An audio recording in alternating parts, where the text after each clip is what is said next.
Hello, we are live. Hi, everybody, all possible 0 to 7 of you that may or may not be here because Schrodinger's subscribers. Thank you for coming. Thank you for watching afterwards. I appreciate everybody. This is kind of just a, hey, I want to read this. Does anybody else want to read this? And that's kind of how this kind of happened. And we should talk about it on the internet. That's definitely not a dangerous thing. So yeah, I'm Pete from the Ponderings of Pete here on my channel, and we have others. Whoops, wrong way. All right, yeah, I'm Gregory. I also have a booktube channel. I don't care about talking about these sorts of controversial things, so that's why I'm here. Uh, and yeah, I read this like in maybe like 2016 or so when I was sort of like getting more political and like learning about some of this stuff, but like it was interesting to reread it. Now, when I have been like reading the news more consistently for years and just like more involved, I guess, politically. I hear your Discord is the place to go for political discussions. Yes, I do not ban political discussions, so it's interesting. But yeah. A lot of Discords do. Yeah, yep. So Greg people just send him balance here. Yeah, and I'll make sure eventually to link his Discord in the description because it really is a great place to like have polite and political discussions between everybody. Yeah, That's really cool. So I honestly am not like super politically informed, but I know it's my duty as a citizen. So I try my best. When something big happens, I try and find out about it. But in general, politics is exhausting because there's so many different ways of looking at it out there. So you have to read a lot to really understand what's going on. So I generally take a step back if there are political conversations happening, but I really like reading source material. So when Pete suggested reading the Communist Manifesto, I was all over that. And my entrance into politics was pretty much the 2016 election. So that's when I started paying any sort of attention. And I was like, Rand Paul, yeah, he's my guy. But you know, I kind of have stepped back, like I said, because I just recognize that there's a lot of things I don't understand. But I hope that reading things like this will help me make informed decisions. Yep. And my interest in politics was kind of, I feel like, so my parents definitely talk about politics. They've never been shy about talking about politics when I was younger. So there's always been a little bit of an undercurrent. I come from a very conservative family, which I don't view as necessarily a bad thing. I'm a Christian. I tend to lean more conservative on things, but I'm also of the opinion that I'm young. I'm like what, 24? 20? Yeah, 24. And I don't think I know that much, and that will probably stay my opinion about myself for a while, as I seek to learn and understand more. I believe in trying to understand both sides of the spectrum, both sides of any spectrum, just because, you know, in order to have a good conversation with somebody, I feel like I need to understand where they're coming from. So that's part of why I'm reading this. My background was similar to that as well, Pete. yeah, I'm the different one. I was not like raised religious really. Like my grandparents were kind of religious, but not really my parents. And then, yeah, 2016 was like my time as well. Like just being a Bernie Sanders supporter and stuff, and just learning more from there. Mm-hmm. Yeah, that was really like a new epic for young people in politics. Definitely. Yep. And just like people in general, like following like Trump tweets and stuff daily, and people think about things more, and it's like, not this. Yeah. I think I got real burned out pretty quick after like what, 2 years of campaigning or however long it takes. I was just like, okay, after the election, I think it was like after the election that I was like, okay, I'm done for a while. Yeah. Yeah. People can burn out, definitely, from Yeah. all that. Yeah. So the manifesto. What did you guys? I think general thoughts when you were reading it. Where'd you start? Where'd you end? What are your thoughts on the communism and the manifesto therein? Should I start? Go ahead. Okay, Yeah, sure. go for it. Yeah, so I had read it before. I kind of like knew a lot of sort of like the ideas presented and stuff like that. And I'm not really like a communist, but I'm like kind of socialist. I don't know. I don't really have like a strong label. And yeah, it's interesting because you know, Marx, like the we were talking about this before the stream, like the tradition of like socialism is almost like telling other people that they're like not really socialist or not really communist or whatever. And yeah, there's like a long tradition of that, and you guys probably know that being Christians as well, because you know everyone thinks a different way about a book from well over 100 years ago. uh, so but yeah, it was interesting to think about like where Marx was on the issues, where he was right, where he was wrong, where like it's controversial. I think like the first sentence of the first paragraph, or of the first part rather, he's like openly against slavery, which was existent at least in the United States at the time. Marx is from, you know, Europe, but and then he was against child labor, which was prevalent everywhere. So that's like definitely where he's like uncontroversially, or like everyone basically agrees now that he was right. And like so yeah, that's definitely like the good parts that I took from it, I guess. And then I don't know, but the bad, I don't even know. Well, I'll let you guys go while I think. Well, kind of like you said, I feel like it's just there's so much of modern history that's really wrapped up into these ideas, and there's been so many different takes and so many different attempts to apply a lot of these principles. So I feel like I'm really glad that I have now read this, and I would like to continue reading. Like I didn't read all the introductory stuff yet, so I would like to continue to do that because I feel like understanding this really helps you kind of understand the narrative today. Like there's a lot of terms in here like patriarchy and appropriation, like there's like a lot of modern stuff in here, and I'm like, oh, is this where it came from? Like I don't know if those words necessarily came from here, but the way they're used is very similar to now. So it's really shocking how much of this is so relatable to contemporary politics. So in that sense, I'm really glad that I read it.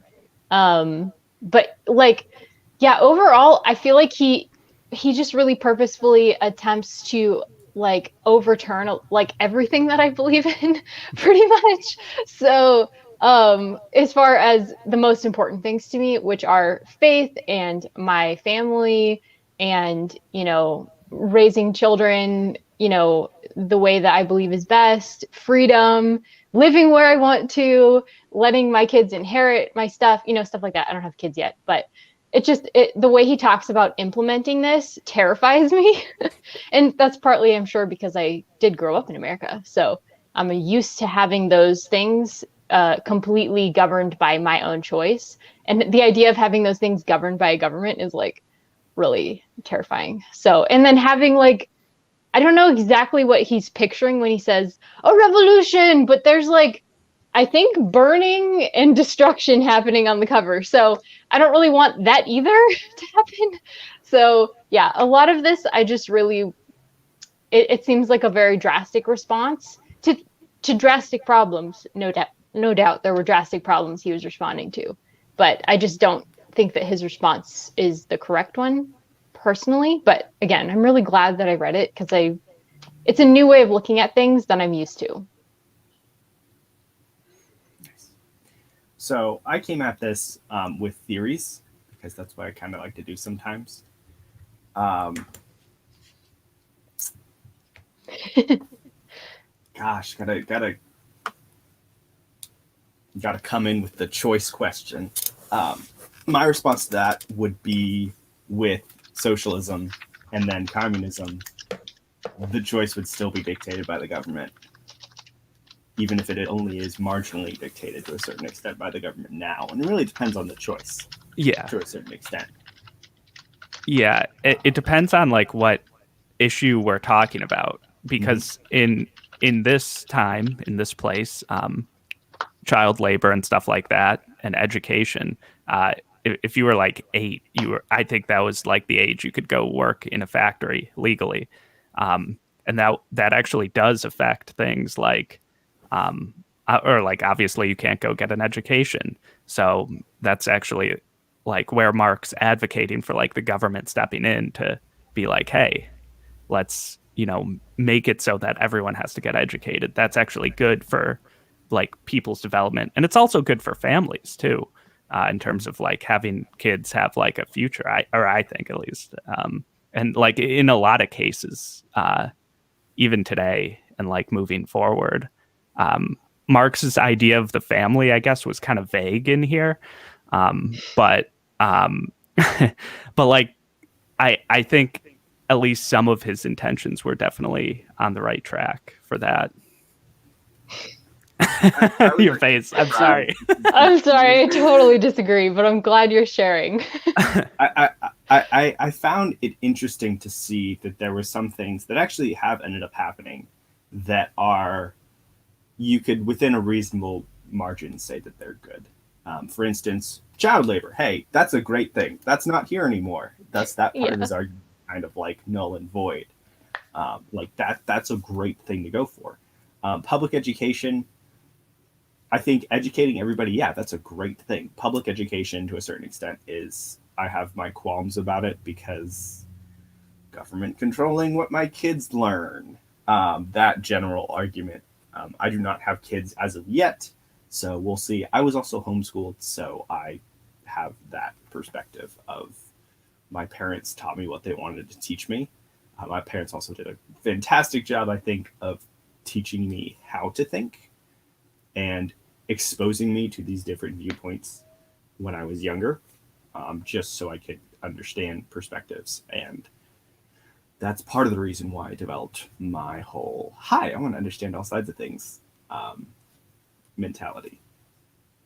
But going into this was interesting because my theory, like looking at how communism, quote unquote, has been implemented, specifically with China, specifically with Russia, or how it was tried to be implemented, depending on what you want to say. My theory is that communism inevitably leads to authoritarians or dictatorships, simply because of the nature of the concentrations of power that are required to implement it. And I didn't see anything to discount that theory in the manifesto. Specifically at the very end, well, not at the very end, but the very end of the bourgeoisie and proletariat section, he goes through this like 10-step plan to implement communism. And all I saw was, we're concentrating power. And I think that with that, you can't give that up. I don't know about that because, well, so in some ways, I think he did want to, make the government have more power, like public education and some other things. But he also wanted to decentralize a lot of power structures that we have around us, like private capital owners' control over our lives and over our jobs and things of that nature. And he also pointed out that the government's current control at the time was basically controlled by the private interests. Mm-hmm. And so that was, and he did talk about freedom some, and like a lot of this is up for interpretation, where like where do we go from like what he talked about. And so, some people like the Soviet like authoritarian whatever route, and they would like use his text to be like, this is what Marx would have wanted, kind of, maybe. But I think like a lot of people use his text to advocate against that. I would look at like a lot of the South American Marxist parties. They're definitely less authoritarian in countries like Chile, Bolivia, Brazil, Argentina, basically every country other than maybe Venezuela, where the left sort of Marxist traditional party is definitely the less authoritarian party. That's really interesting. I wonder why they just like took less of it and applied less of it, or I don't know. That's interesting. They applied like they emphasized different parts, I guess. It's almost like Christianity, where different denominations emphasize different things. Yes. Like you said, with a book that's older, with the founder not being there to like, explicitly say, this is exactly what I meant. And even if he was, it would still be free for people to interpret and use what they want. So, and I think that also over time, his thoughts would have changed with society. Yes. Yeah, because in here, was it Hegel? Sorry, Engels. I always get Hegel and Engels confused. Anyways, Engels was making little notations on things that had changed over time, in the footnotes and stuff like that. So, yeah, I'm sure his theories would have evolved as well. I think especially that would be true about the first part, where like he says that history is a portrayal of class struggles. And there was actually a note at the bottom that was like, oh, by the way, we're talking about recorded history here because there's actually evidence that came up afterwards that said that there were actually communes in the distant past and stuff like that. And it was like, oh, that's interesting. Yeah. Whether that supports that communism is a good to implement that, I think that's up for grabs. Yeah. Yeah, there were definitely different societal structures, and he was focused more on like Europe, but like Native Americans and stuff, they were like way more collectivists. And that was good and bad and different. I mean, good, like those are like very relative terms, but it was just a different way of organizing society, I guess. Yeah. Yeah, that's the Marx's theory of surplus value. That's in Capital, right? Yeah, he goes. I was expecting to see that in here, and I didn't. There was a few things that I was expecting to see here, and I didn't. So that kind of makes me want to read Capital. Yeah, that's a lot longer. Next time, maybe. I got a lot of comments on my Instagram about where I should go next, because several people told me that this is not the best, explanation of all his theories, that Das Kapital is better, that maybe like reading a biography of Marx would probably help. So, and then there was another one, I think by Engels, that somebody recommended. So there's like a lot more reading that could be done, but this is like a general overview, even though not everything is maybe covered that we would have expected. It's very explained. Yeah. One thing that I thought was very little explained, but heavily lauded against, was the concept of family. What did you guys think about like his thoughts on family, why, and whether or not you agree with them? Where do you think they came from, essentially? The time, I guess. I don't know like what a family looked at like at that time. But like in more feudal societies, I think it was more of like you've got like your lord, but like the peasants, the serfs or whatever would like help each other and be more like involved in like raising the children as a community more so. And then it kind of, and again, I don't really know too well, but yeah, then it became more of like a traditional family structure was getting pushed towards. And I think in the time period that Marx was writing, I think you had a transfer of the lords and serfs system to the more, for lack of a better term, bourgeoisie and proletariat. That word, I don't even write those words out. I have abbreviations for them. Anyways, because they're just annoying to spell. And my brain wants to pronounce bourgeoisie as bourgeois constantly. Anyways, side note.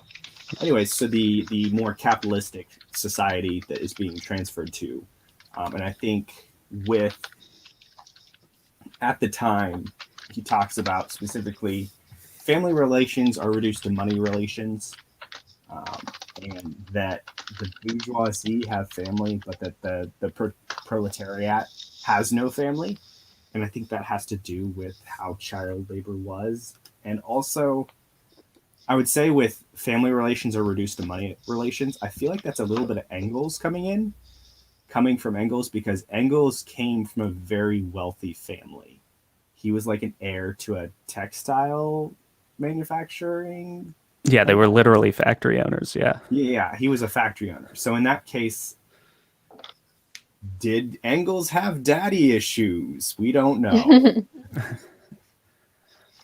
But I feel like that could be a little bit coming from Engels in the sense of he was expected to take over the family empire, and his sole purpose in life was to run the money machine.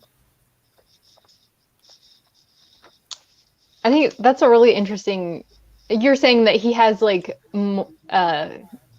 he had contact with the proletariat through his factory, through running a factory, and that's what he saw. So I'm saying that the bourgeoisie, so the whole concept of family relations are reduced to only money relations. That you have two sides right, of that. Yeah. You have the bourgeoisie side of that, and then the proletariat side of that. And both of them are about making money. But on the bourgeoisie side, it's about inheriting and running the money machine, versus the proletariat, it's about subsisting and making enough money to get by, but not necessarily gaining anything. I guess this was one of the areas where I really felt like he was exaggerating or like oversimplifying things quite a bit. And again, probably because it's only like 45 pages or something. Like he didn't have, that was not the point to lay out every single thing. But to me, that was like one of the exaggerations, because if he was planning for this to apply to societies like ours, whereas in America, like where we could see like this revolution happening, that he's talking about, because the proletariat is gaining power politically and stuff like that. I feel like our family relations don't look like that anymore. Like we don't have child labor. I feel like money is not the main concern that people have when we get married anymore. It's really more, who do I want to be married to? Like, who do I love and stuff like that. So I just, and children, we do have free education here for children. So I just feel like a lot of the things that he was saying about society and about the family aren't true now. So it just, to me, is like, yeah, I don't feel like it's applicable to us, even though our society is kind of, it seems like what he might have been picturing as like ready for the revolution of the proletariat to rise up and take more power, I guess. Yeah, because we're not all agrarian, if you know what I mean. We have cities and stuff like that. Mm-hmm. Yeah, as far as the revolution goes, well, definitely both the things, the family and the revolution, it was like very different in that time, because the revolution, at that time, it was very common practice for factory owners to use violence against striking workers and stuff like that. So, and then that led the workers to be violent in return. So it was more like easy to like imagine some sort of like armed revolutionary conflict with like a lot of violence. Interesting. Yeah, but like, yeah, that it like when people, some people I guess talk about revolution now, but they're like just like a very small subsection of people, and Okay. that's like a lot less central. And then the family stuff too, I think, has changed a lot too. And family is always going to be like like the economics that Marx talks about. I don't know. It's just not too tied to like the family. That'll just be like social norms and what people look for. And it's just not what he really thought about or wrote about too much, especially in here. It was just like a few mentions. The funny thing that I saw, because I have to find some sort of humor in all of this, is he talked about the bourgeoisie just being a culture of just men seducing each other's wives, and all the wives are basically prostitutes. And my thought was, so what would he think of the sexual revolution? Just I don't know what he would think of, like, you mean like the women's movement and like the 70s and stuff, and or like any women's movement, just like kind of like the sexual revolution with like free love and do whatever you want and all that jazz. Like, okay, is that, would he think of that as like the bourgeoisie infecting the proletariat, or like what would his thoughts on that be? Because he seemed to be so against. He seemed to be contradictory, because he seemed so against, like, hey, I don't want you to sleep with a lot of different people, but also the family is bunk, so what is the significance of marriage anymore? So why does it even matter? Yeah, I do wonder what he would think, and like what his thoughts on like the family structure or whatever were. He didn't I think, spell that out super clearly, I guess. Yeah, definitely not. All he said was that currently our ideas of the family, like kind of the Western idea of family, is like indoctrinated by social norms and of the bourgeoisie, and it doesn't exist with the proletariat. So he mainly was like, yeah, we should get rid of all that stuff, but he didn't tell us exactly what to replace it with, other than a community of women. I think in terms of like making marriage more equitable between men and women, like that was, I agree, that was good. Yes. Yeah. Because at the time, like the passage Pete pointed out, it was like the factory owners were all like the men or the bourgeoisie, and that they like exerted power in their personal lives and their work lives. So, and that's a good point. To a certain extent, there are parts of that haven't changed, because I think as far as you go up the ladder of power, not necessarily in the bourgeoisie, but like if you think about in any ruling class, eventually with power comes, hi, I'm just going to sleep with whatever, to a certain extent. Because what is it? Sex, power, love are like sex, power, and money. Are the three things that men go for. Yeah, there's definitely a lot of that in that was like revealed in the Me Too movement and stuff, obviously. Mm-hmm. Yeah. And that's kind of just evidence of that's what happens. Mm-hmm. It's not even, I wouldn't even, so he ties that a lot to the bourgeoisie, and he does this several times where he ties these things to the bourgeoisie that I think are just human nature, that you're not going to get rid of them if you get rid of the bourgeoisie. Oh, and they all that all the husbands love to cheat with each other's wives. Yeah. That cracks me up. It's like a game for them, and they just love it, you know. Again, that is human nature in some cases, but definitely not all. There are some very loyal husbands out there. There. I don't actually like know why he said that the way he did, or like what like if that was like more common, then I really don't know. But yeah. It cracked me up. Sounds like a personal experience to me, where he like just knew some people that just did this, but it's entirely possible that it was prevalent. He was reading too many trashy romances. About factory owners seducing their other factory owners' wives, Yeah. trashy roommates we actually need. It seemed like he, like, for a lot of his, he talked a little bit about the French Revolution, or maybe it was in the notes in the bottom. But he talked a little bit about the French Revolution as like history that, I don't know if it inspired him, but like some of their ideals, like during the terror, the government that was trying to institute more rights for the people over the nobility who had not given them what they needed. So I thought that was really interesting whenever he like reached back into history and was like, but this idea isn't new, it came from this source and stuff like that. It was like, that's kind of true. Like the French Revolution had a lot of those same ideals that it was putting forth. Even though like they didn't call it socialism, I feel like it was still in development. Like a lot of these ideas were still in development, but he kind of like put them together here, I feel like.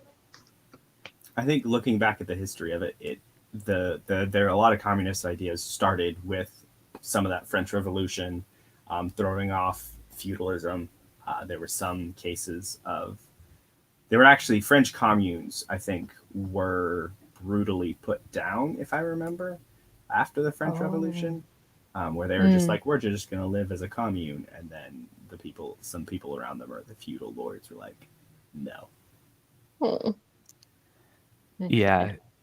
The French Revolution wasn't like super communist. Like when he brought it up, it was like kind of like feudalism was sort of in decline, and something was going to replace it. So there was like some things that like could lead to more of like communism, I guess. But what really happened after it was the people who were starting to like industrialize in like the more less technologically advanced way of the late 1700s. They were the ones who ended up becoming the bourgeois, or at least that's kind of what Marx was saying. Yeah. Or the petty bourgeoisie, depending on what system was in place afterwards. Yeah. At the time, they were kind of like the petty bourgeoisie because they weren't as powerful. They might have owned like a few stores or something, but they weren't, like massive factories or anything. Yeah.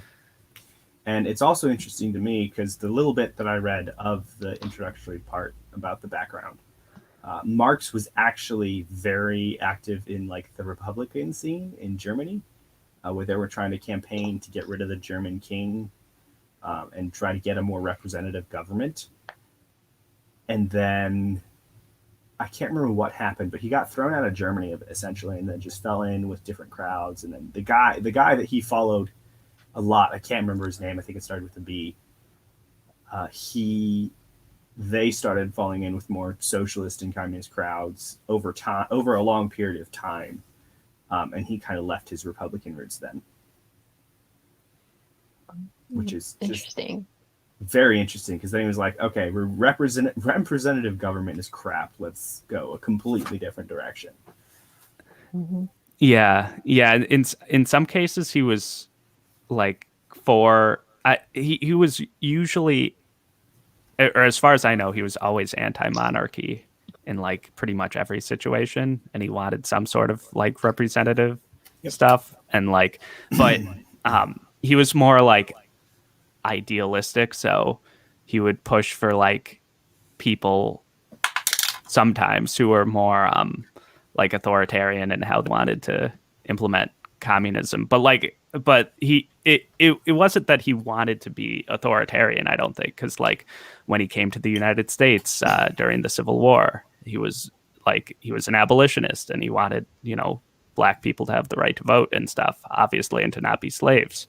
So very forward thinking. Very forward thinking. It was at the time, I guess, but like then he supported like Lincoln, so he was like in and out with like different parties and like their roots.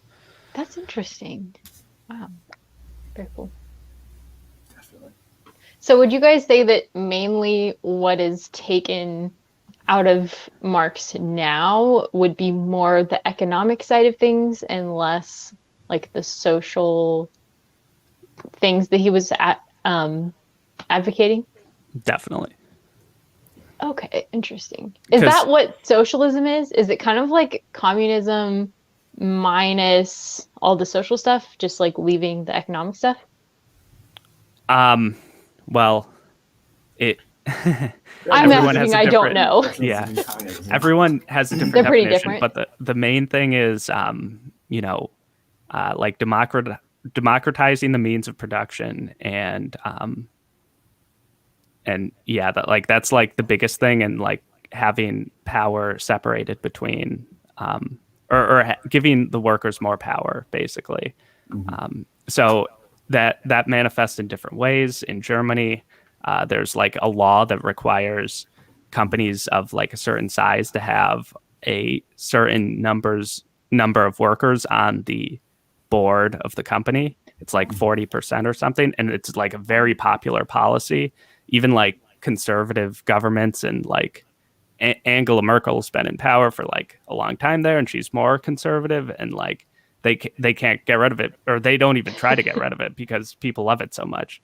Things like Social Security here is another good example of like, hey, like let's give everyone kind of like this certain level of like, hey, you have some money after you're 65 so you can retire, and so that like these capitalist companies can't just work you until you die, basically. Yeah.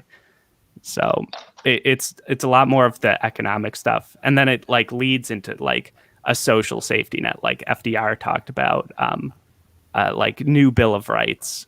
So like Social Security was on that, healthcare,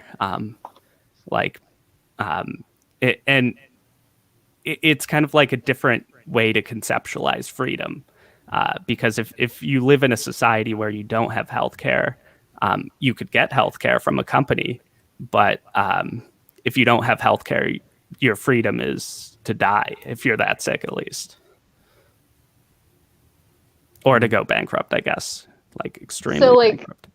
So some of those policies are like socialist, and there's like more of them implemented. Let's see. So he didn't exactly use the terms interchangeably in here, socialism and communism, but I just don't necessarily know what the difference would be there. Yeah, they were more interchangeable at the time, but then okay. The Soviets like took the term communism basically because they were like the first like or like government or whatever to take power for a long time in a large country, and they're like, this is communism, and but like we can't be super communist, like yeah, it was like a lot of politics basically, but yeah. My concept of the difference between socialism and communism has to do with where the power is centered. So socialism is everything is in the hands of the state, whether it's economic power, political power, etc. Whereas in communism, the state is supposed to be dissolved, was my impression, and that all of that was supposed to be in the hands of generally the people. Okay, interesting. Yeah. Maybe at the time that was the difference, but now it's almost like the other way around, where like communism super state control, and like Soviet Russia was like it was a one party state and stuff. So, and that's kind of what why I was kind of like that's why I think people are able to say, hey, Soviet communism wasn't communism because they didn't completely dissolve the state.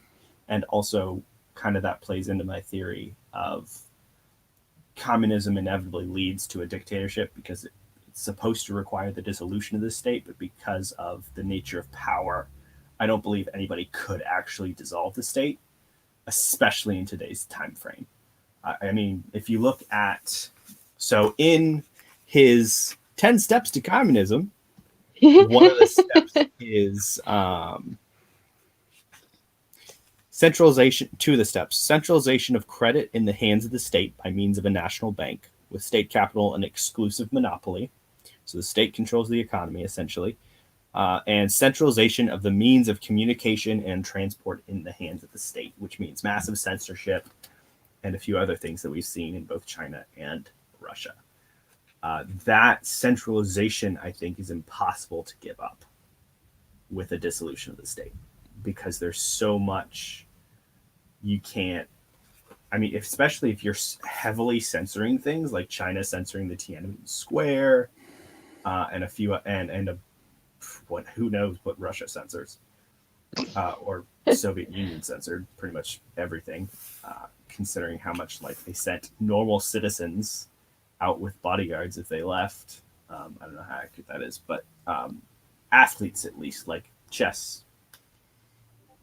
Hey, if you're going to go play in a chess competition outside the Soviet Union, you're probably going to take a KGB agent with you or two. But the decentralization of that, I think, is impossible, in my opinion. Yeah, there's that's how some places choose to like implement it. But like other places kind of use it to fight against the hierarchies in their systems. So like Chile, again, or like most South American countries, Evo Morales is a good example in Bolivia of, and now Luis Arce following him are good examples of countries where they actually have more freedom of speech, less censorship. The previous administration before Morales actually had death squads and stuff, and that actually was a lot of what led to the backlash against the more corporate-friendly capitalist system there. And Evo Morales got rid of all that, and it's a more free society, even though it's socialist. They just the state, what they did there was they kind of like democratized natural resources and stuff of that nature, and then like used profits from that to like help education and stuff, or other public programs. So it's just how it's implemented, I think, a lot of times. Okay. So in those cases, does the state control the media and everything like that? Okay. Because that was kind of my question of, if the state controls the media and you have a benevolent state in a case. So if you have somebody like Evo Morales that is in power, how is that any different from the downsides of a monarchy where the quality of life for everybody under them depends on the monarch? Well, there's like he's not like a dictator. There's like a parliament or senate. I'm not sure what they have exactly, but there's elected leaders. He's elected. He left. The most authoritarian thing people say about him was there was like description. What's the word? Description? No, that's not. Corruption? No. There's like a law that people didn't know about term limits. So yeah. So like he took a third term, and it was maybe not illegal according to the Supreme Court. It was legal, but like people didn't like that. But yeah. Because it's something that can be abused, probably. Yeah, every government will have that though, like to one extent or another. Like we didn't have term limits here, but now we do, and I don't know. But like we could make it so that we don't have term limits, or we could add term limits for senators and stuff. We need to. That would be a good idea. We need term limits. That would be nice. So Greg, I'm sorry. Go ahead. No, that just the concept of senators having term limits would be interesting, because I feel like it would add a market, if that makes any sense, to politics. There's already a market to politics, kind of. True. It would enlarge the political market with more advisors. Yeah, it would change it. There's definitely already a lot of advisors and stuff like that, but now the market is like get in, stay in for a long time, get a leadership position, and there's like the leadership market. But yeah. cultivation. No Oh, term Kate limits. suggests Randy. discrepancies. Yeah, that's what I thought. Discrepancies. Yeah, maybe. Yes, Um, that's the word. I think this is throwing really far back to what Christy was talking about with romanticized view of love and family. I mean, it's my life, so maybe it's romanticized, but it's also real. I think if you're applying it to the general population, I think there is always, going to be a bit of security and social standing. I'm also of the opinion that the family has been under attack for many, many years because we have Yeah. the number of single mothers on the rise is kind of, I would say, sad because being a single parent is super, super hard, and I don't think it has to be. I also think that if you made it, you bought it, if that makes any sense. Like, if you made it, you have a responsibility over it. So leaving shouldn't be an option. Like, you should take care of that child. But there's a lot of stuff that goes into that. Yeah. It's definitely not simple. No, it's not. There's definitely a lot of good reasons to leave, though. Yeah, I would agree with that. It's obviously no one's goal, I don't think, but yeah. Yeah, It's not easy to make relationships work sometimes, but it's at least for us, it's worked out well to always talk things out. I don't know. That's totally a red herring, though. Yeah, That would be like that could be a whole nother stream about relationships. There's a lot of I'm making these statements, and there's still a lot of nuance behind them that I can't say. We could take call-ins and help people with their relationships. Yeah. So, Greg, you mentioned the word democratized a few times, and I think that's a really interesting term that I just heard. I was reading a book about food in France and how they approach food, and like the government makes sure that everybody has a chance to learn how to eat and appreciate a variety of foods, and that everybody can eat healthy, and like they have way less obesity, and like children like vegetables, they eat it all, So there's like, they say that they have democratized food there because their schools have like hour-long lunches that are like made to develop children's tastes towards a variety of healthy foods, and like they make food available to every level of income and like stuff like that. So they just take food very seriously, and they say they have democratized food, whereas Americans haven't, because it does cost a lot to eat healthy here and to like teach yourself how to cook. It's not something that the government necessarily teaches you. So is that like kind of a socialist kind of policy? I haven't heard of the policy, but maybe. Yeah, or like having healthy food be affordable sounds like it would be something that would be more like democratized of like, you could call it socialist, yeah. Okay. I'm trying to think of like real world examples because I was like, that's really interesting. I think it really depends on like what the background behind that is. Is it the government controlling the prices of food, or is it the government basically buying up food and making it available? The book doesn't go into that so much. So it would be how much government control there is over the prices that would say whether it's socialist or not. Okay. How much government control over the economy? Okay. Or the market. Yeah. It mostly focused on like schools and how they educate people to eat, because it's like about a mom bringing her American kids who are very picky eaters into a French school, and they're like not allowed to bring a lunch, not allowed to bring a snack. There's one meal provided for all the students, and you have to eat it or starve. So it's like super controlling in that way, but also it produces healthy eaters. So that's also interesting because it might be different if we did that in the U.S.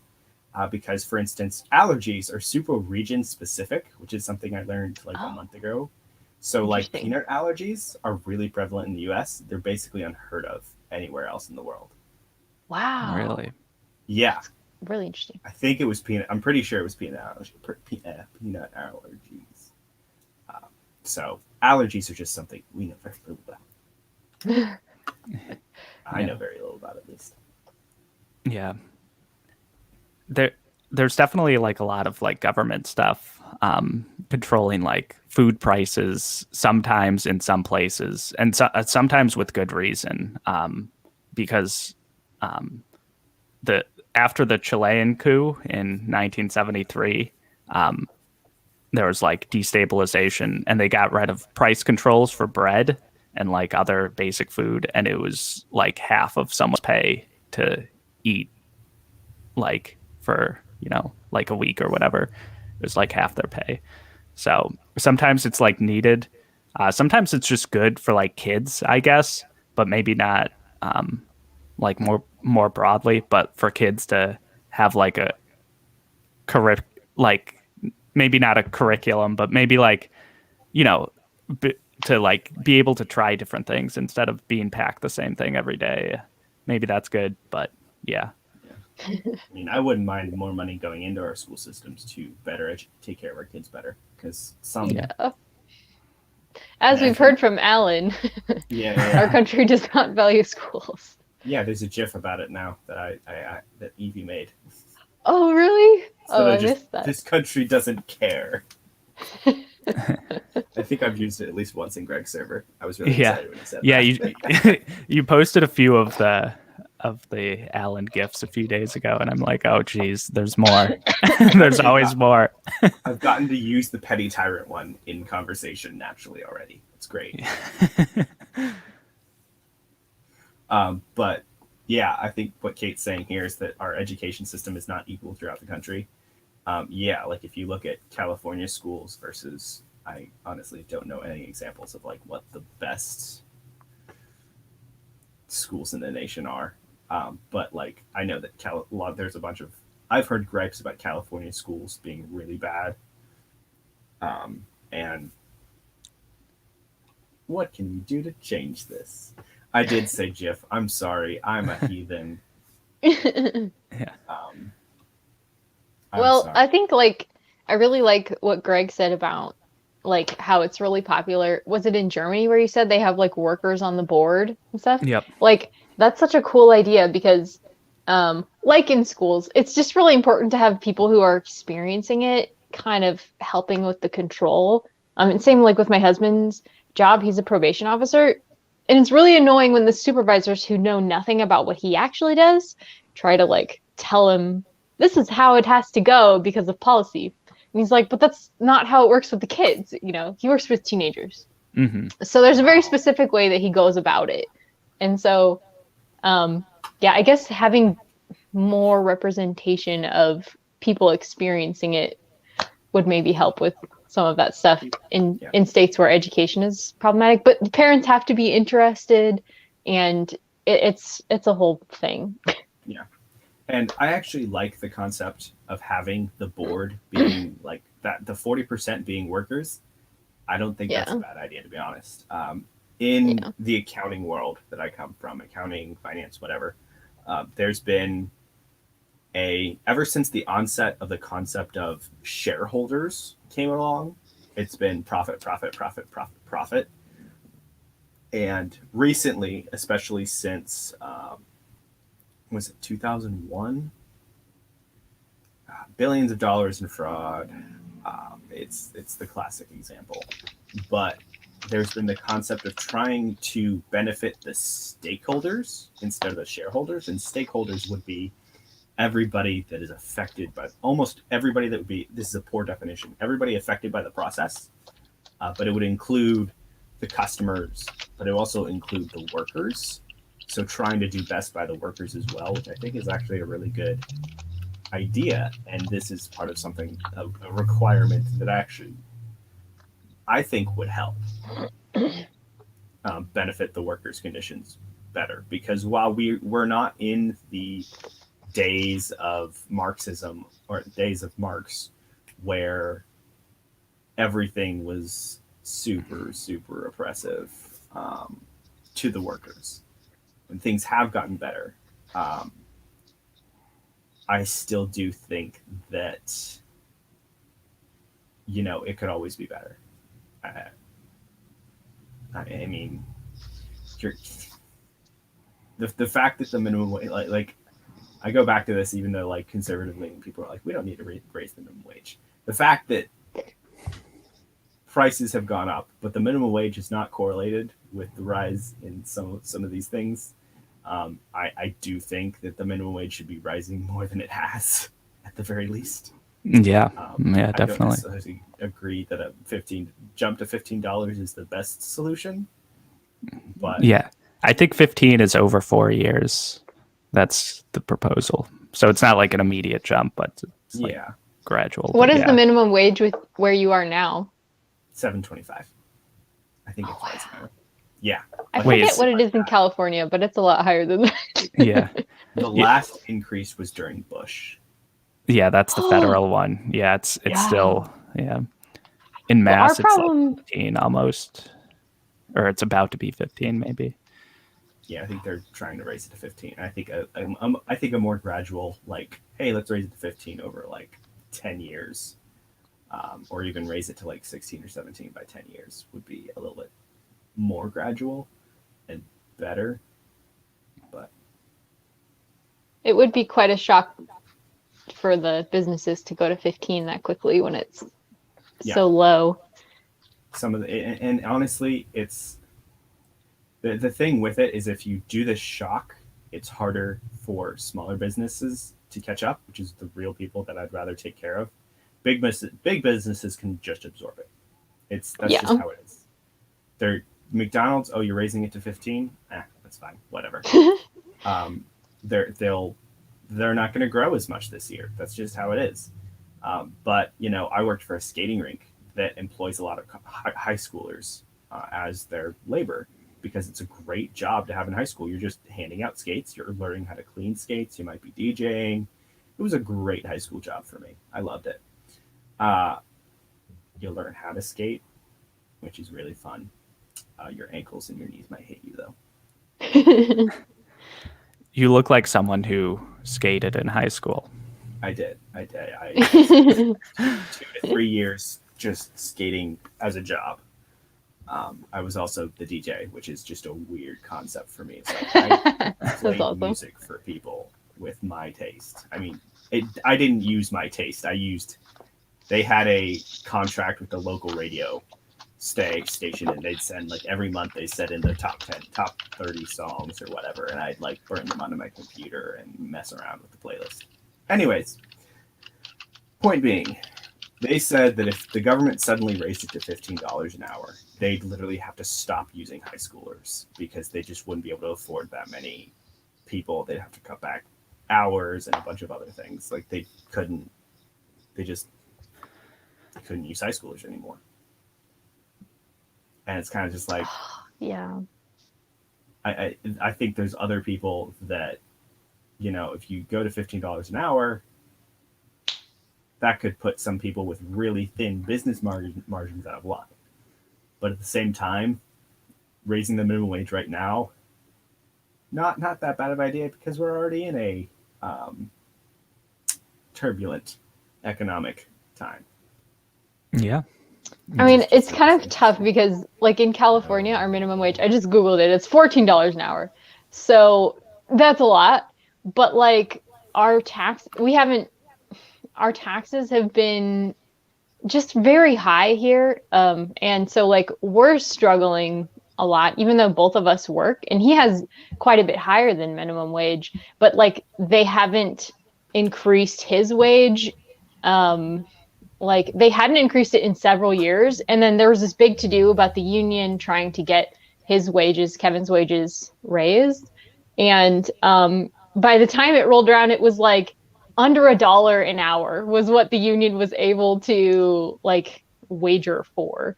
So that's a struggle. Even when your minimum wage is higher, a lot of times the cost of living is going to be higher. And it's not like we live in sunny Southern California where there's all these wonderful, I don't know, everything. Everybody talks about wanting to move to Southern California. We're in the north.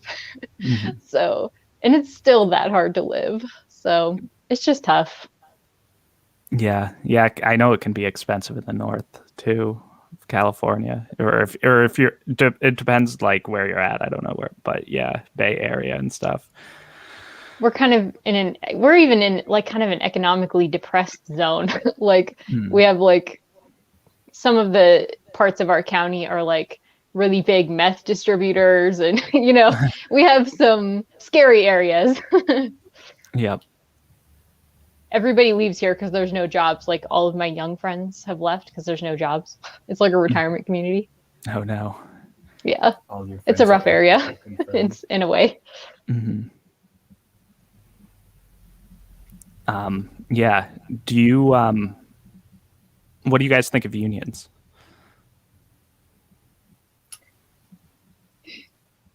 Go ahead. Yeah. I have to formulate things. I still have thoughts to formulate. Go ahead. Okay. Well, I was just gonna say I don't actually know that much about them other than Kev tries to like show up for the votes and stuff like that.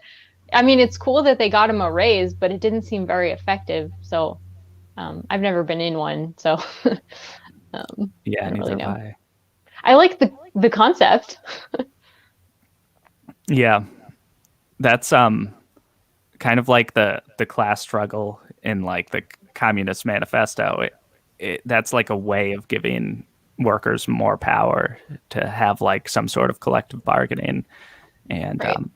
And like when we were in our golden age of economic expansion in the United States, there was like a lot higher union rate, and people could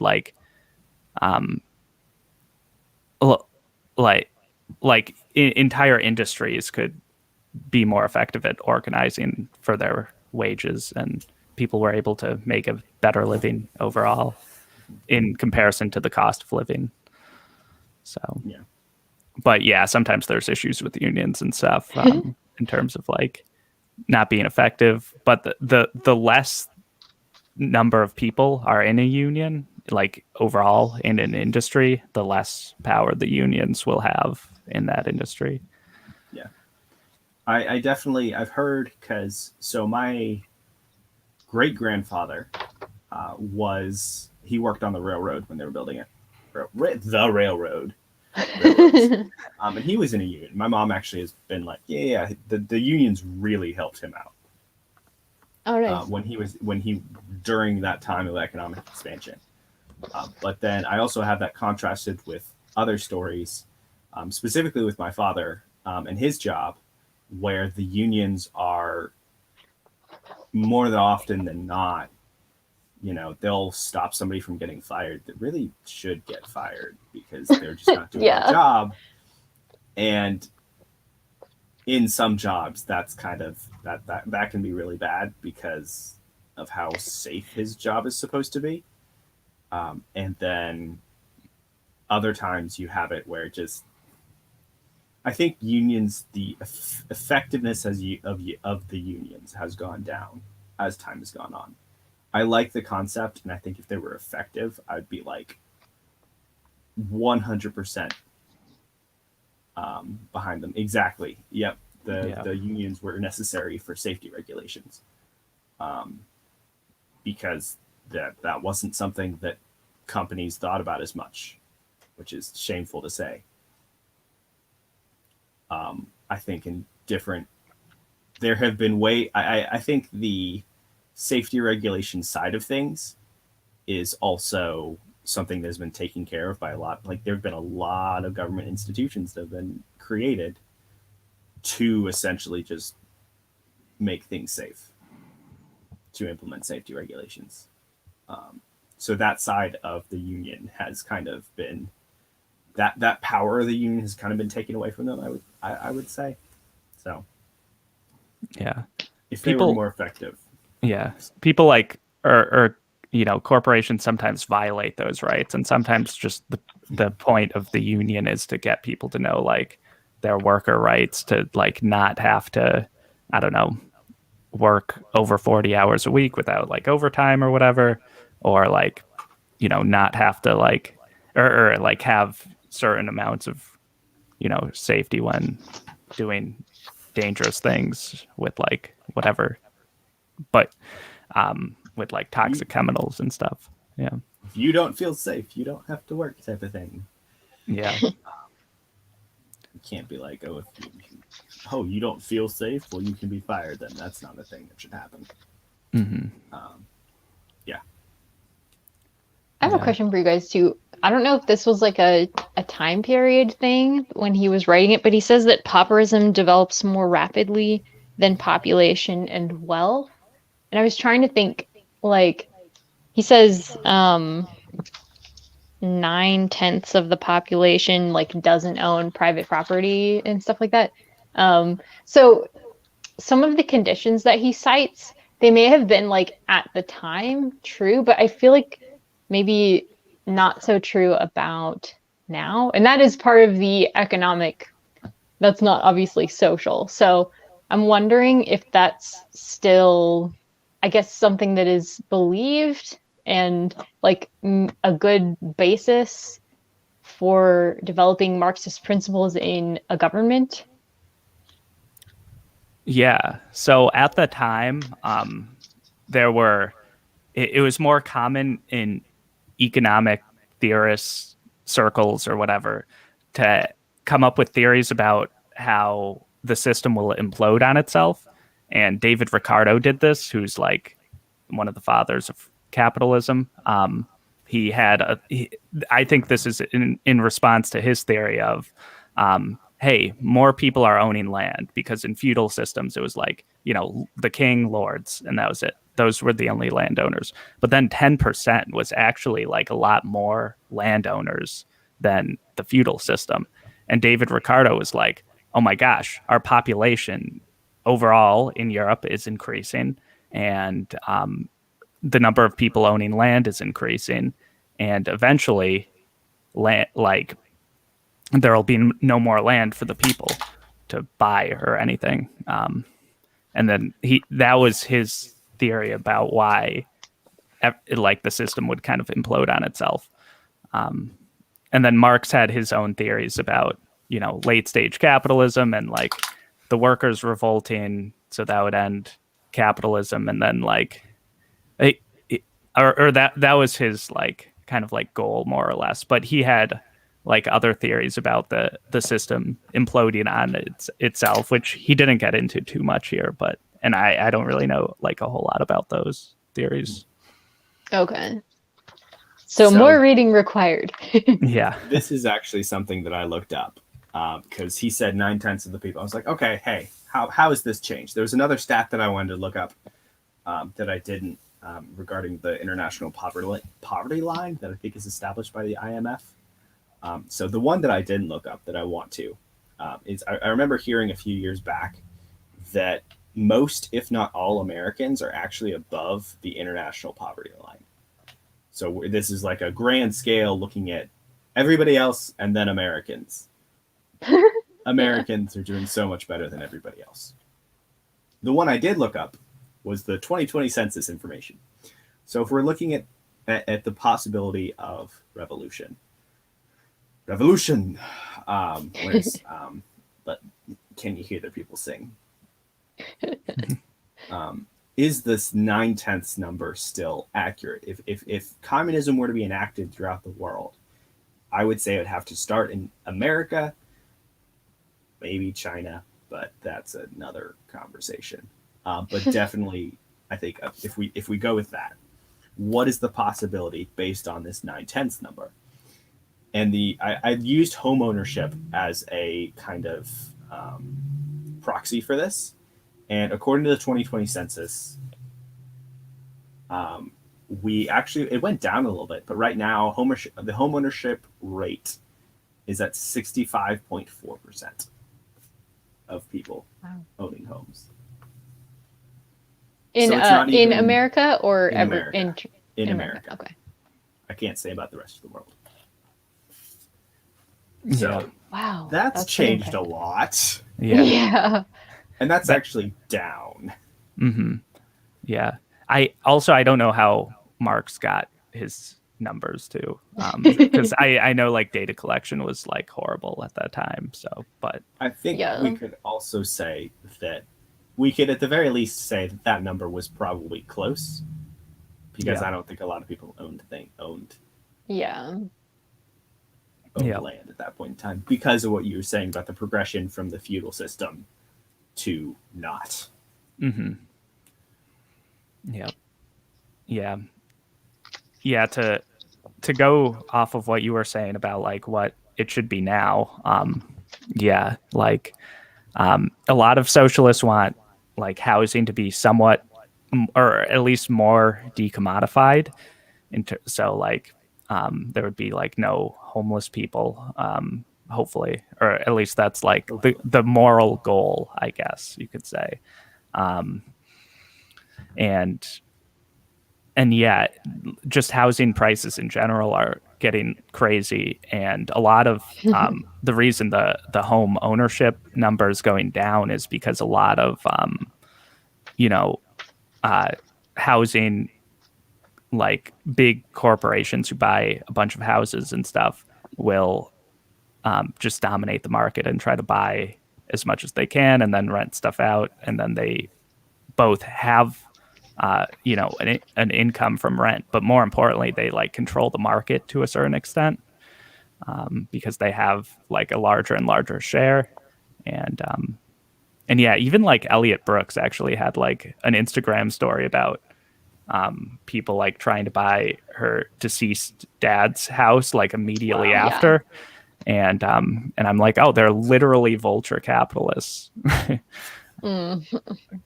But yeah, I mean, they're doing that like everywhere to some extent. When was this? Was this during the pandemic, or was this right before? I'm kind of trying to remember the timeline that I've heard about.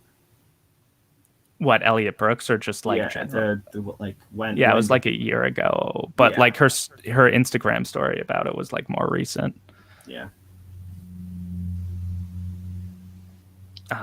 Let's see, comparing the poverty ownership percentages between today and 1888 is worth considering that the allocation of property has been dramatically Remember, read this typing. Weighted in favor of certain groups over others in the in-between period. Oh yes, yeah, I think like racial groups and stuff he's probably alluding to, and probably and like where we got all of our land in the first place here in America. Yes. Yeah. Yep. Yeah. Broken trees. Yeah. In England, they weren't considering the land like free land, like it was already owned. But when people came to America, they considered it free land to just buy and sell amongst themselves, all the colonists. So that probably does make a difference here. Yeah. Property question. And then in terms of like inheriting wealth over generations and stuff, like the wealth grows, and like, like even when slavery ended, people just didn't have anything, or former slaves, so they couldn't develop the intergenerational wealth. And I know you actually mentioned inheritance earlier, which I don't really think any socialists now are like against inheritance of like people who make under like or who have like wealth under $5 million. Pretty much people are like whatever. But at the time, I don't know how in favor of that Marx was in his time, of just like abolishing inheritance. He wanted to abolish it. Which it was in his like 10 steps. Like. Yes. Yeah, his 10 steps was in abolish inheritances. That was one of my what moments. Yeah, I was like, oh no. But like in a certain respect, it's like good for breaking up like, capitalist people who have like Jeff Bezos should be like, his inheritance should be like taxed a lot. Heavily. I think so. This is something that I don't know if this, I think this is probably still true if it was true when it was told to me in one of my business classes. Large inheritances. Like, okay, we're talking about who's the big steel magnate that was the richest guy in the world at one point. Like the Rockefellers and... Yeah, the Rockefellers. When you get insanely large inheritances, that pool of money tends to get dispersed within 2 generations. So within Yeah. 2 generations, your children and your grandchildren will waste that money. I mean, waste. Yeah. Yeah, I've heard that people like in between like with economics, a lot of times people will fluctuate fairly quickly between like lower and upper. You know, they'll dip into the lower for a while and then they'll get a good job and they'll be up again. So it's usually not like the same people all the time. Yeah. Yep. Yeah, I've heard that too about like intergenerational wealth, like hurt like diminishing over a few generations. And I think that's good. 'Cause Yes. Yeah, it's good that it like happens naturally, but yeah, I mean it could just be taxed in the first place. And I mean, yeah. But yeah. And in terms of like social mobility, Oh yeah, yeah, I think that's what I was talking about. yeah, people like that's like the American dream is you can like go up the ladder if you want to some extent, but it's a lot harder if like your parents had nothing and stuff. I mean, it's still like Yeah, possible, for but sure. you hear like the great stories about people coming up from nothing, and like Obama was actually that way, and that was yeah. part of his cool story, or like the cool part of his story. But yeah, It usually takes like several generations, I think, to come up from nothing because the first people will be working and they will not have a lot of money. And so they will be sacrificing everything so that their children will have more, etc. And that happens for several generations. And in certain populations, that's still very much happening. And so I think that probably accounts for some of the really big wealth disparities that we see here in America. So, and yeah, I wish that there was ways to make that easier for those populations because I understand that a lot of that is completely not their fault and was imposed on them forcibly. So they're conditions that they're trying to rise up from, like former slaves. It's not easy to come up from something like that.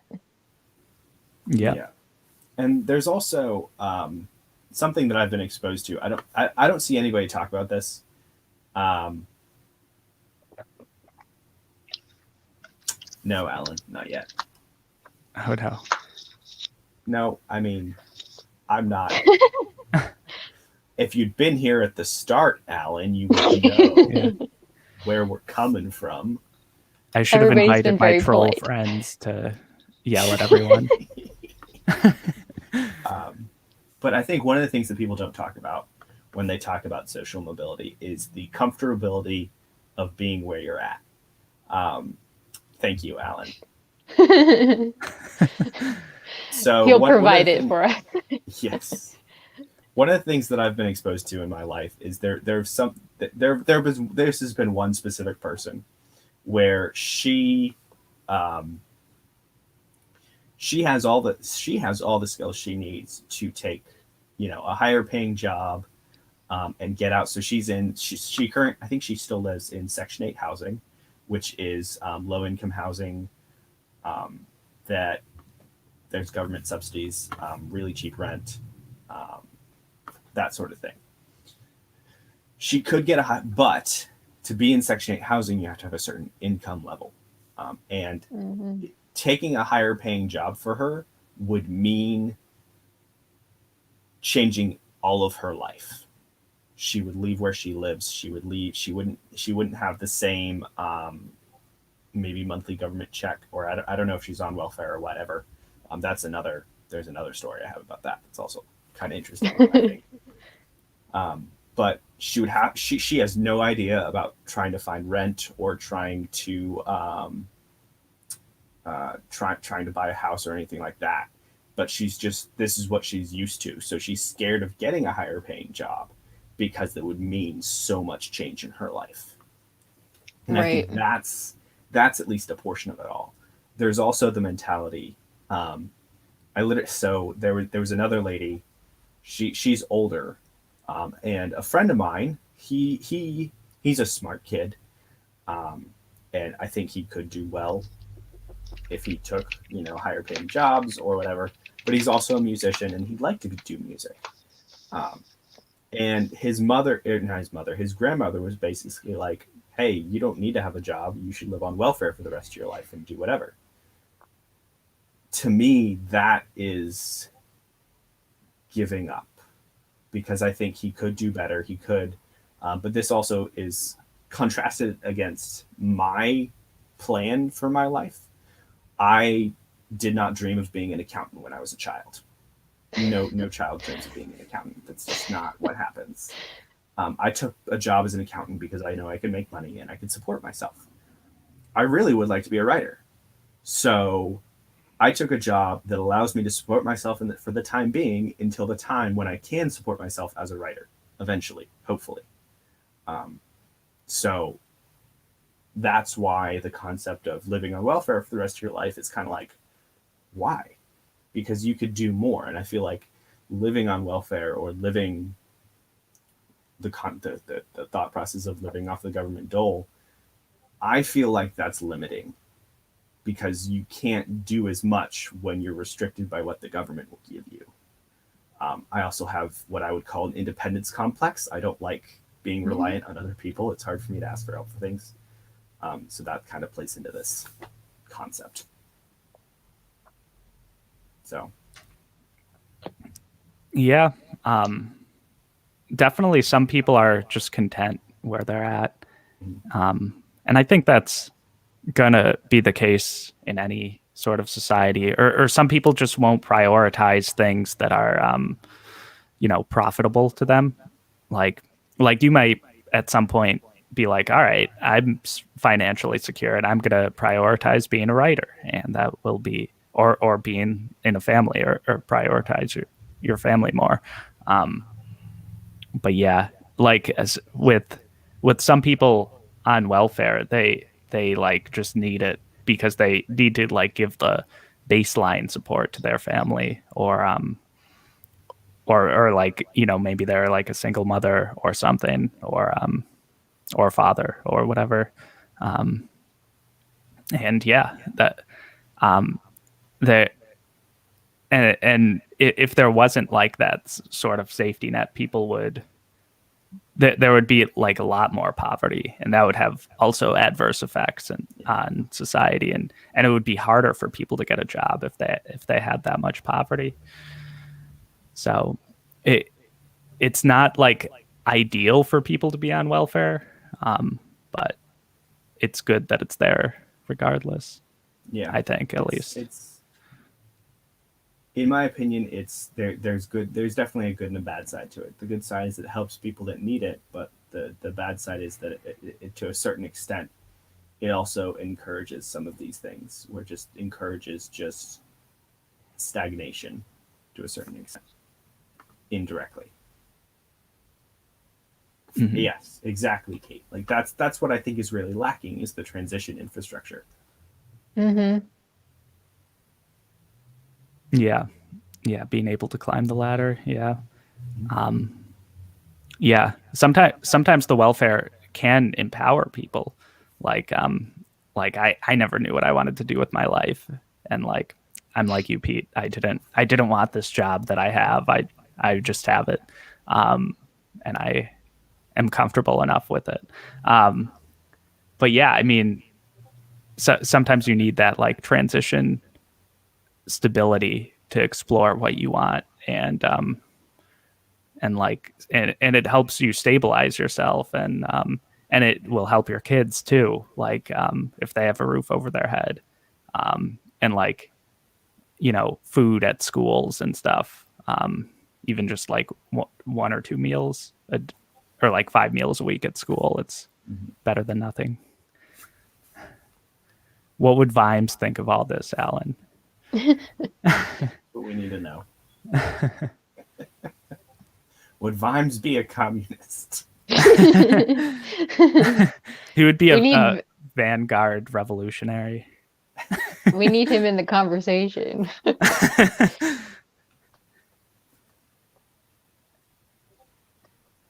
Oh yeah, that's a tough situation. If you don't like your job, or like if you don't like where you live, just move. Just move. Yeah. Like it's a little more difficult than that. Yeah. Hates people who punch down. Yes, definitely. Yep.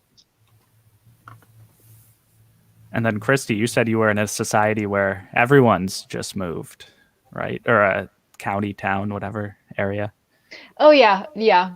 All of the young people move out of Lake County like as soon as they graduate or after a few years. Um, most of them. Some of them get caught up in drugs because, like I said, we have a lot of that around here. It's very low income in that way. Um, and then, if they want to go anywhere with their lives other than Kevin and I got lucky, we got county jobs, but there's only so many of those to go around. And like I said, even those, like we couldn't probably support a family on what we have right now. It's okay for 2 adults working. Mm-hmm. But yeah, most of the people my age moved away because there are no jobs other than like Safeway, Yeah. which, Yeah. yeah. Yeah. Yep. It's tough. It's I haven't like thought about bringing jobs back to, or like how that would look, I guess, what policy to bring jobs back to places that have like lost jobs over the years. Because there are some areas like that around where I live too. So It's And there are a lot of people fleeing because of the fires too. oh yes, that's true. Have you guys like lost property value, or that's like a weird personal question, but because of like the fires, it's like more risky? No, okay, that's No, good. not right now. Property value has actually gone up quite a bit right Yeah, now. that's true. Everywhere after the pandemic has gone up. That's true. Yeah, and there's still, I my personal opinion is that property value right now is pretty artificially inflated due to the eviction moratoriums. That's my Although personal. I have heard that in like San Francisco, there's been some much like rents have dropped quite a bit because like one of my friends, her daughter moved in there. She never would have been able to afford it like, I don't know, a year and a half ago, or 2 years ago. And then she moved in really suddenly because the rents have gone down. And so there is some fluctuation depending on where you live right now. Mm. Yeah, yeah, that's true. It's like a very depends like where you live. Yeah, but overall, I know it's gone up. Yeah. Yeah, I've definitely like I've had friends in my life that have moved in this time period and like moved with buying and selling houses, not like moved in my case where I moved rental places. And they, you hear stories about people like waiving house inspections and stuff and getting screwed. And it's like, what? Why would you do that? And then it happens to a friend where they are selling their house and their house like sold like 10 or 12,000 above asking price and they waive the house inspection. It's kind of like, dang, why? Yeah, Yeah. yeah. I mean, people just try to like cut core. Like I don't know. I guess people are less or more risk adverse to stuff, and they're like, oh, like the house. Hopefully, it won't blow up. Yeah, it's really, really weird. And there's a lot of things that are going into like why housing prices are skyrocketing, but mainly it's because people are moving, which is just so weird to me that you're in a pandemic, you're probably making less money, but you're moving. Yeah, maybe. You might Yeah, be, well, you might be making less money. part of it is just like large real estate firms buying up a lot of places, I think. But I don't have like the numbers in front of me, but I know that's happening. Dang. Yeah, where I Yeah. live, we're kind of like city adjacent. So we're basically, no, where my parents live, sorry, where I used to live, we're basically in the country, but right across the river is the city. And the for ages they've been trying, like they tried starting in 2008, which was a bad time, like they were going to build an entire neighborhood and it failed because of 2008. But they're Oh. trying to build more neighborhoods now, because they want to, because they perceive that there's going to be an increase in population. They're like, come here. And yet the traffic is horrible and it's just going to get worse unless they can build another bridge, which is highly unlikely. So, I mean, we technically already have like 3 bridges and a ferry, and they're expanding some of the bridges, but not the one that'd be relevant to the town that my parents in. So it's kind of just like they're worsening because they're not building infrastructure around, hi, we're just going to build a bunch of houses. Mm-hmm. Yeah. What would Marx do? I don't know. Everything. Big infrastructure WWMD. Marx do. Marx would spread everybody out. He would take everything and make everybody equal. So he would take everybody. He would cultivate the wastelands, which is an interesting thought process. I'm like, what? So we're just going to take the Sahara Desert and make it into a farm now? Just casually? Okay. But cultivate the wastelands and spread out the population away from the urban areas. That's what he would do. So everybody would be agrarian. Mm-hmm. Yeah, that's feudalism caused like a large influx of people to go into the cities. Mm-hmm. I don't know exactly what cultivate the wastelands meant, or like what he thought that meant, or like what wastelands he was referring to in Europe. But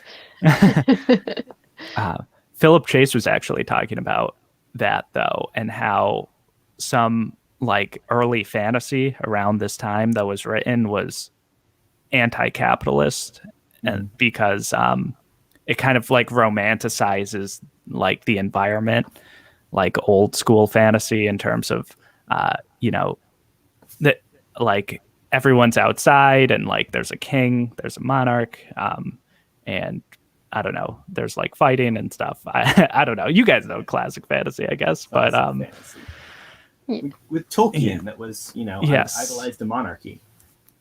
Yeah, I mean there were definitely kings there, and he was and the orcs in Lord of the Rings were like very industrialized, and they were like progress miserable in their factories and stuff. I remember because C.S. Lewis and Tolkien were best friends, and Tolkien converted C.S. Lewis to Christianity.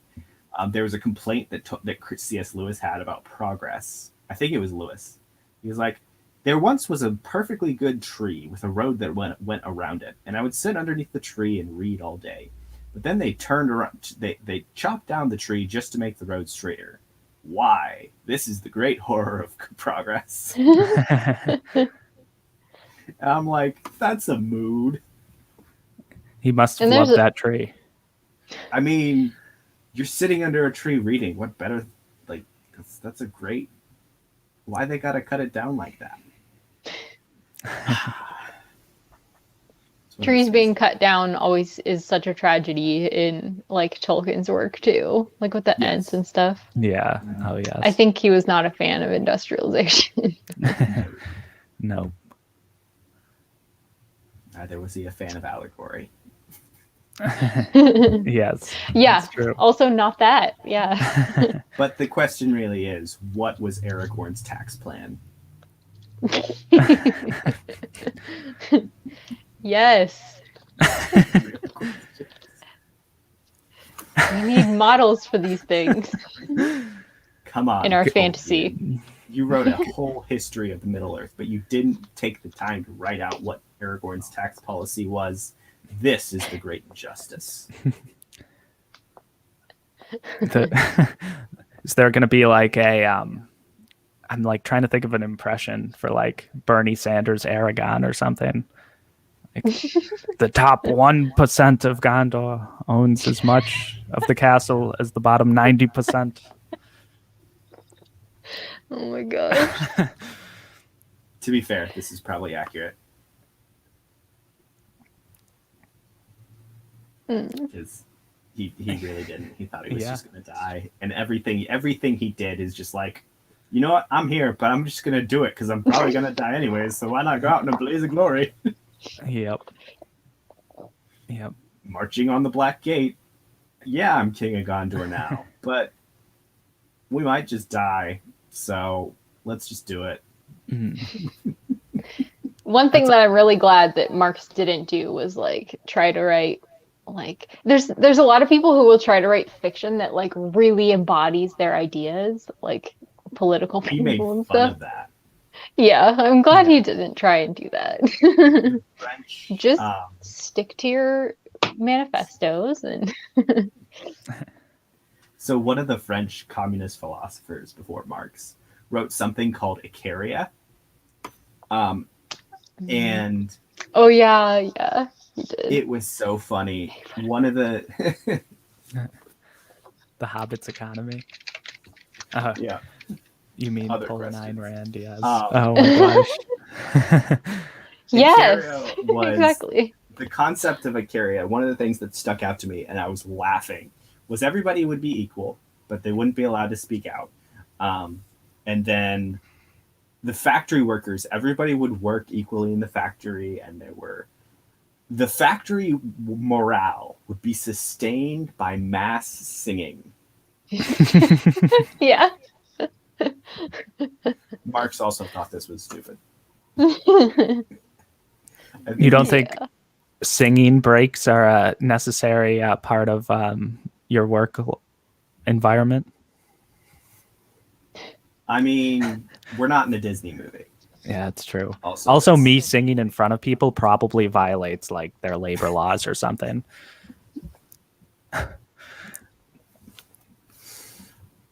Yeah, that's the Hobbit was I think primarily trade-based economy, probably.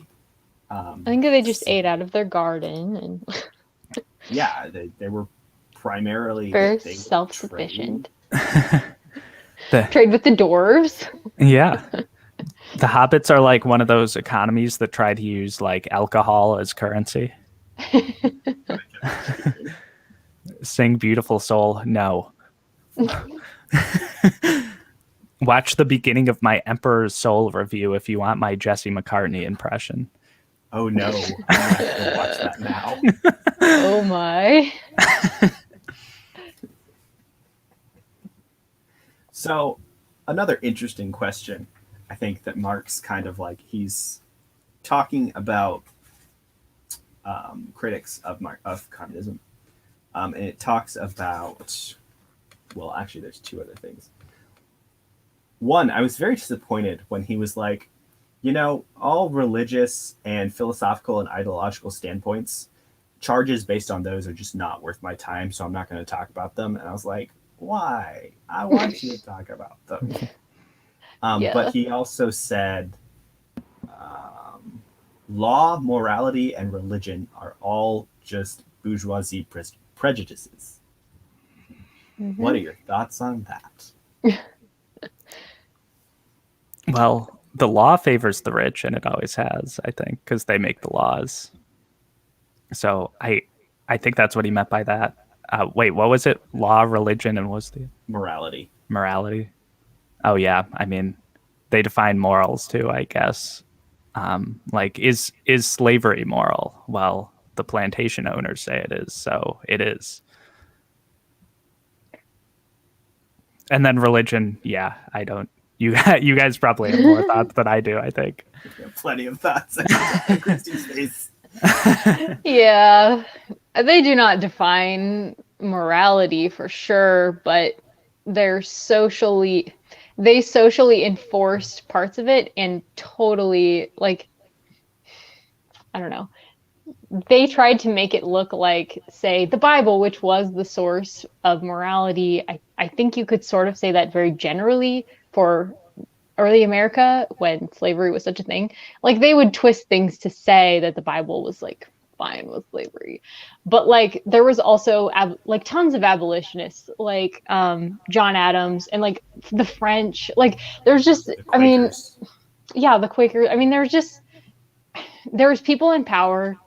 They were rich and they enforced what they wanted to. But yeah, definitely they don't define morality. They just enforce what is best for them. So, which is probably essentially the same thing what he's saying. Like they have the power to enforce what they think is right in certain situations, unfortunately. That was a terrible, terrible one. Yeah. But Alan and I actually talked a lot about this. In 1776, there's this scene, the musical, where they are debating whether to kind of like strike slavery out of the law, in a sense, in the Constitutional Convention. And they decided not to do it because there were certain people who would have withdrawn from the Union of 13 states if they had said that slavery is not allowed, like South Carolina. So they decided to keep it in because they needed everybody to fight the Revolutionary War. But there was a lot of people that also were like not okay with slavery, or at least they said so. But because they were trying to fight the Revolutionary War and they needed all the states unified on that subject, they decided to like make the deal and not strike slavery out because, yeah. So that really bothers me like a lot. But they were sort of taking baby steps that ended up, they made some progress, but they left a whole lot of people behind, and a whole lot of people were hurt and were killed. And because of that, it just depended on your color at the time. Yeah. And James Monroe and Thomas Jefferson, to a certain, like, were both, if I remember correctly, anti-slavery. Even though Jefferson owned slaves, he thought it was more out of necessity than anything. But both of them kind of frustrate me because James Monroe was just like, I hate this thing, but I have to live with it. Oh, well. And I'm just like, yeah. There was a lot of them who said that they were like against slavery and then they had slaves. They just didn't know how to get rid of it, I guess. I don't know. For Jefferson, he had so many debts and he wanted to keep up his lands and his beautiful houses. I think it was entirely selfish that he kept his slaves. But and there's also the justification of, I would rather them be owned by me and be treated well than owned by somebody else and treated not well. That's also a justification I would not be surprised if people used. Yeah, maybe they said that. Jefferson is a twerp. Tell us how you Yeah, really he feel, is. Alan. It's so true. Declaration, sorry. Yeah, not Congress. Yes. You all know what I meant. yeah, I followed. Doesn't this? I think that's kind of what happened to a certain extent when just everybody was released. When at the end of the Civil War, or June 19th. Yeah. It's just people who were released and they didn't know what to do. Yeah. We weren't even a nation yet. There was no even talk about how to figure that out. Mm-hmm. Yeah, no. It's a revolutionary time. I love Yasna in Stormlight Archive because, oh my gosh. Yeah. Yeah. Can we talk about that? We probably shouldn't. I mean, it's not really how much spoilers are we going to talk? Because I think talking about her political stance isn't really that spoilery. And we don't have to say what book, and we don't have to say where, all that jazz about where she is. Sure. She was anti-slavery. She's anti-slavery. One of the quotes from her, this is not like soup, she's very anti-slavery. There's slavery within Alethkar. One of her quotes is like, okay, look, all these noblemen are going through a crap ton of other changes. Why not get rid of slavery? The best time to get rid of slavery is during a really, really change-filled time. What's the word? Volatile time period. And I'm like, yeah, that's yes. Yep. Instability. Yep. And that like contrasted with Dalinar's entire mission of unite them. And that's what kind of our founding fathers, some of them who were like anti-slavery, but they were like, oh, we need like the South to help us fight Britain. That was like, they had the Dalinar mindset. Okay. If that makes sense. We're not really spoiling. We're just talking about political philosophies. Yasna is the GOAT. It's true. Yeah, we're going to stop talking about spoilers. Okay. I'm sorry. Bye, Jen. Bye. Thanks for coming. Bye. Sorry if Alan didn't want to hear that.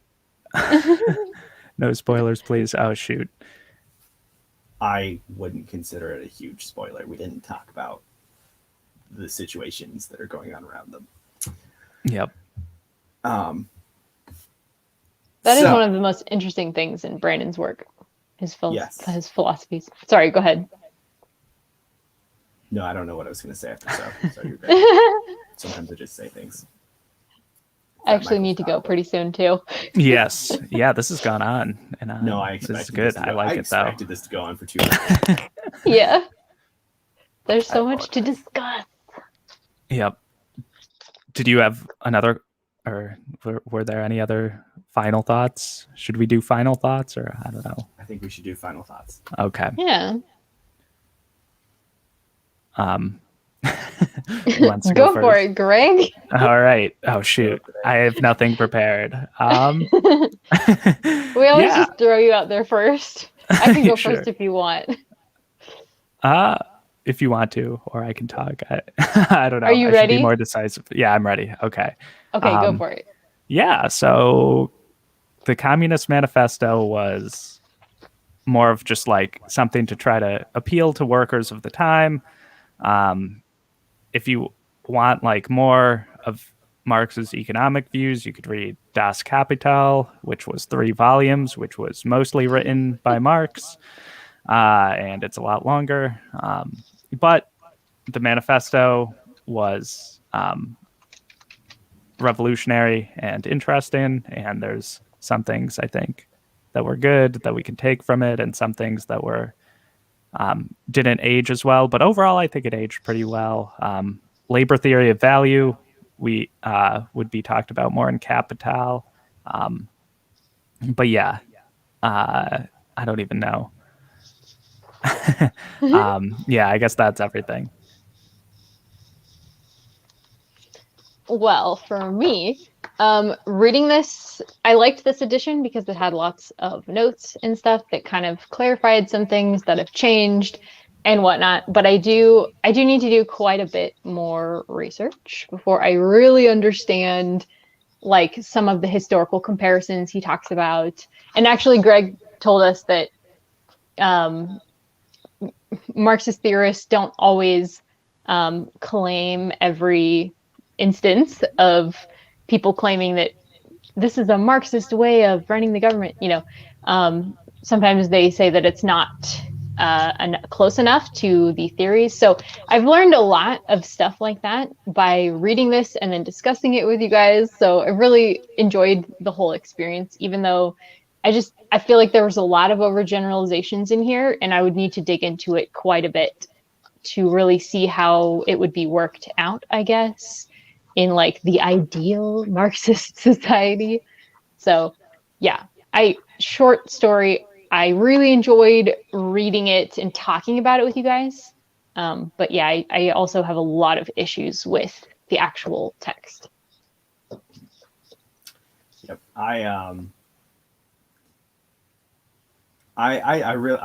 This was really interesting to read. I probably spent like all day yesterday just going through and making notes.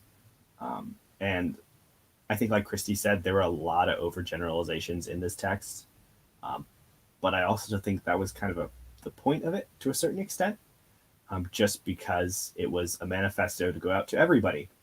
So he had to make a lot of generalizations. It couldn't be a super academic text.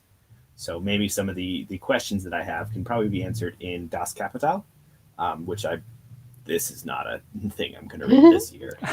But because we'll be reading the Gulag Archipelago next. plug. Yeah. So yeah, we're going to this was super interesting. I like seeing his perspective, and I think some of the things he brings up are like legitimate concerns, but my differences come with the solution, not the concerns. Yes, I agree with that. So it's just interesting to see other people's thought process, and specifically this thought process that is, I think there's a lot of different places in our society that there are vaguely Marxist principles, and we see them pop up every once in a while.